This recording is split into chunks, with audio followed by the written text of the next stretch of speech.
कार्यक्रमासाठी खास उपस्थित आहेत।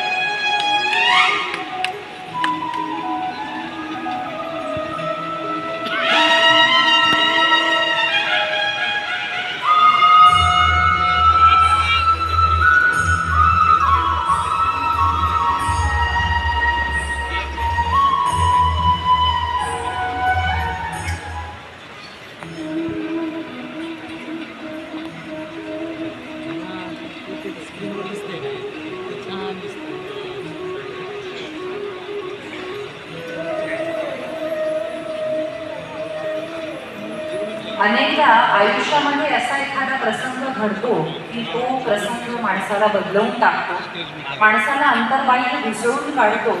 माणूस केला तुम्ही मला असा तो साक्षात्काराचा प्रसंग